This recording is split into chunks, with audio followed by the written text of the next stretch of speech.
All right, I guess let's begin. My name is Derek Glatts. I'm a student here at Walla University, theology major, a junior. Next year, I am going on a year-long SM trip to Egypt. I'm very excited about that.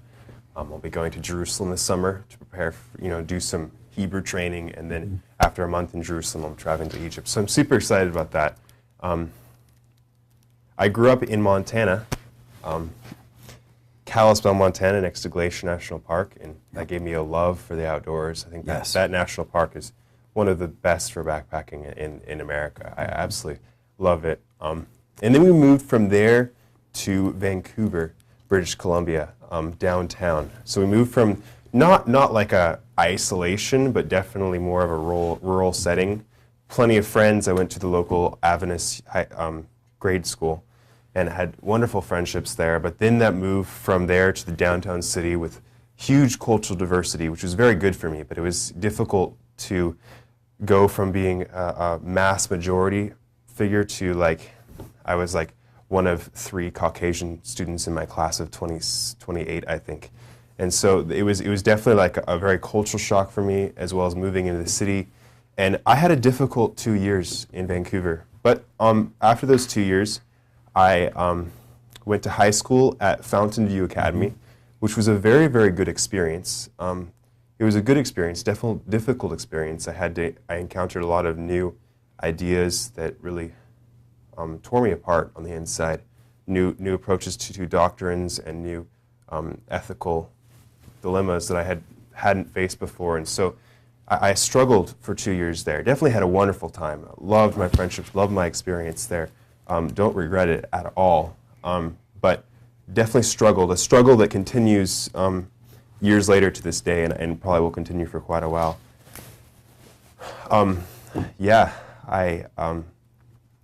This year at Walla, I am the executive vice president of AZU. So I work a lot with the leadership team there, Randy Fulkenberg, Stephen Farr, quite a few of the other people that you guys have run into here. And we have a wonderful leadership team, so I put in some time every week developing and bringing forward AZU, the Student Association. So excellent. That's who I am. So, Derek, we asked you to go on a pretty big journey, during the school year. Yeah. We gave you a lot of resource material that we didn't expect you to read in its entirety, of course.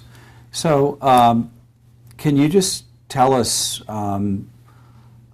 what did you discover in this for yourself personally when you looked at the concept of righteousness by faith or justification by faith? Well, this is a topic that is not an easy topic for me to address because I have a lot of anxiety surrounding it.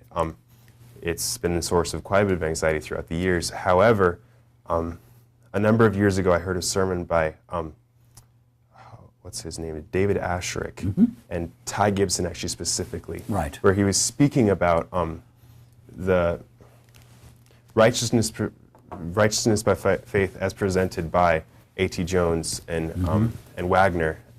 And that was a real turning point in my life when I saw that the clarity and the boldness that those two presented the gospel in, that really woke me up to what things could be. So, with that background, I set out in writing this essay and doing the preparation for that. I think I discovered a lot more clarity, and that in early Adventism, they actually did believe things that were good. They had solid foundations that we can build on to this day. And I discovered that through faith, there is nothing that stops us from being accepted by God. One of my favorite quotes that actually, if you go onto my online, it's the mask, it's my student profile on campus here, I put it as my favorite quote.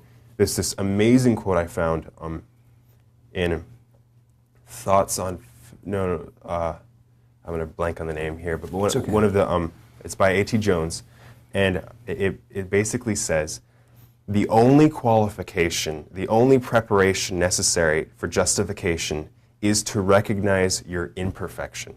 And I have a friend who struggles with a perfectionistic idea, and so I text her immediately as soon as I came across it. It's like, this is incredible. These guys are saying the only thing you need to do to get saved is to be imperfect, and then to recognize that and have faith that God will that His word will be fulfilled in your life, that His promises will be kept in your life. And so, for me, it wasn't some grand revelation, but it was a reaffirmation and a further clarity of things that God has been bringing me to over these last years. So, okay. Yeah. So Derek, what's intriguing to me on this journey, and this will go, of course, to our board as well. Yeah, absolutely. Is when you sit here today, yeah. and your sermon was delightful. It was excellent. Your paper was outstanding, and we appreciate what you have done. But would you share with us, as a board, how you would see this message impacting your future in your ministry? Oh, this is the most important message that could be ever preached, and it must fill every single sermon.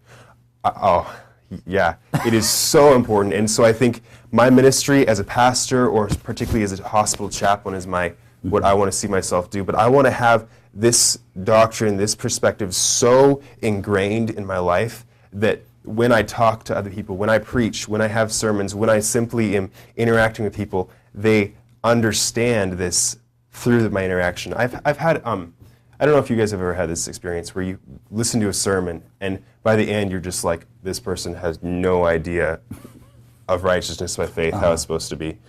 There was one particular speaker that often spoke at Fountain View that I would dread his sermons. I would want to just walk out on his sermons, but I couldn't because that would be awkward and disrespectful, and I'm not one to walk out on things like that. Yeah, but every time he would present it, and finally I was talking to one of my friends who's close with him, and I was like, every time his sermons, they leave me so confused. And she looks at me and she's like, that's because he's confused. That's right. And that was a big revelation to me, that it's important that me as a speaker, me as a leader, me as simply a person who, as a Christian, I need to be solid and foundational on these principles, so that when I talk with other people, I don't project my doubts into their mind. I don't leave them with doubts and confusion and fear, anxiety. I want to leave them with a more sure foundation that God accepts them how they are, and through their faith they can be perfected. So it's paramount. It is central to everything, not even to just speaking to the Christian life and interaction. One must be certain on this because that affects everything. The word perfection has occurred a number of times in our conversation. Yeah. This message says that our perfection is found in the person of Christ. Absolutely. And that His righteousness or His right doing or His obedience is a gift to us. Paul says in Romans 1:5 and 16:26 that we have a proclamation to make to the world, and that is the obedience that comes by faith, or the obedience of faith that he specifically outlines. It's like a giant bracket around the book of Romans, and then everything in the middle tends to be a conversation of what that faith looks like, which includes getting along with each other, as the Jewish and Gentile Christians were struggling in that book when you read the letter. Have you seen or had an opportunity for this to have an impact on your immediate family and friends?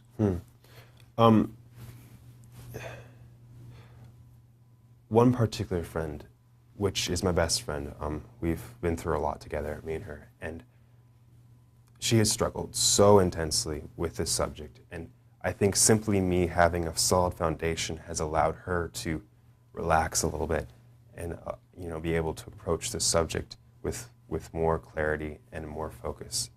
Is that answering your question? Well, do you think it's helping her have more confidence in God as a loving God? Yeah. I mean, I need to share this more, for sure. I think now that I've done some of this research, you're opening my eyes that this is something that I not only need to preach, but I need to teach with my friends and encourage this and push this. So no, I wouldn't say that I've had some grand impact in these last few weeks here. It's been sort of a short notice. Yeah, no, for sure. But but I am going to take this as I've been given a gift and I need to share this for sure. And so, I mean, in all honesty, probably not, but it can and it will. I think as this next year, as I teach Bible in Egyptian, that'll be fascinating. School, for sure. Yes. Yeah. So yeah, excellent. For sure, more in the future. So, you see yourself going into chaplaincy work? Yeah. Okay. Yeah. I think that fits my particular skill set. Okay. Because we just interviewed a young man who's going into chaplaincy from Andrews University, which was a fascinating conversation, and it's like he just feels called by God to go and do that. Absolutely. And that's a significant work. When you stop and think about that, how do you feel about the fact that in chaplaincy you meet all people of all faiths where they're at? Do you think you'll find this message helpful in that environment where you can embrace anyone, anytime, with at least a few words of good news? Yeah, absolutely. One of the things I'm excited about chaplaincy is that the diversity that I'll come in contact with. And through my years here at Walla, I've realized that salvation isn't exactly as formulaic as one might like to think. And so allowing people to have that turning moment, that repentance and turning to God looks very different for each person. And so if I can help people in that turning process, no matter where they're at, no matter what their foundational worldview is, if I can help them in that turning towards the true principles of God, I am excited about that.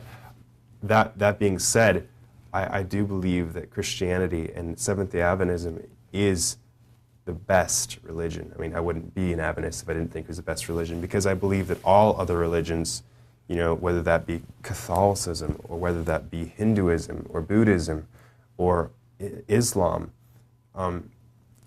they are all based on a righteousness through works approach. Same with Judaism currently as it stands.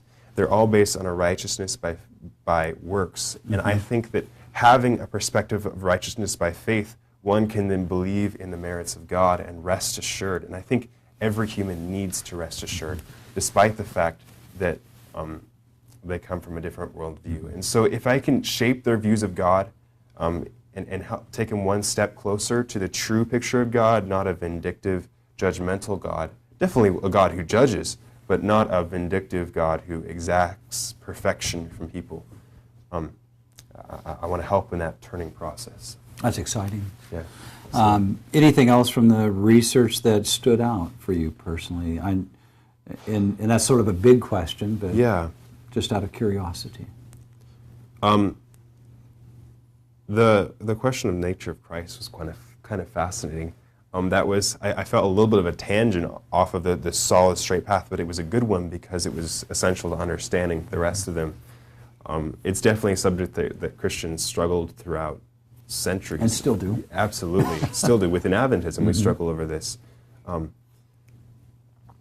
And I think it's beautiful to see the dual nature of Christ, how he is fully God, fully human, and able to act as a divine mediator, but also with human experience and essence and interaction, so he can both understand us and represent us to God. And he's the perfect bicultural gap. He bridges that bicultural gap like a bicultural missionary, but to a much grander and huge extreme, bridging that gap through the unfallen heaven and broken earth.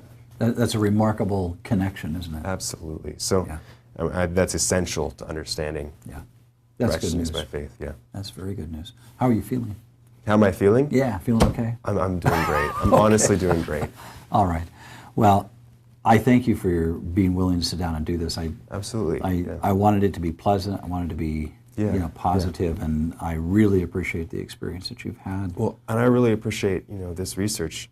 I mean, I was obviously not able to get through the material. Thank you. Like, I want to be very clear here. I didn't spend 40, 50 hours studying these things, but it's given me an overview of many resources that I can now, throughout my career, throughout the rest of my life, study in depth, piece by piece by piece. And to have that resource, that thumb drive, or on the website, I'm going to download it and save it a couple of places.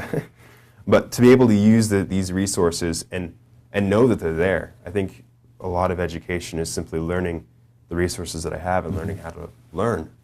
And so I'm excited to have those resources, excited to have this foundation that I can build upon it. And Yeah. How do you feel about your church today? You know, that's a very good question. I mean, after this journey and what you've Yeah. been through and your life experience, how do you feel about where we're at?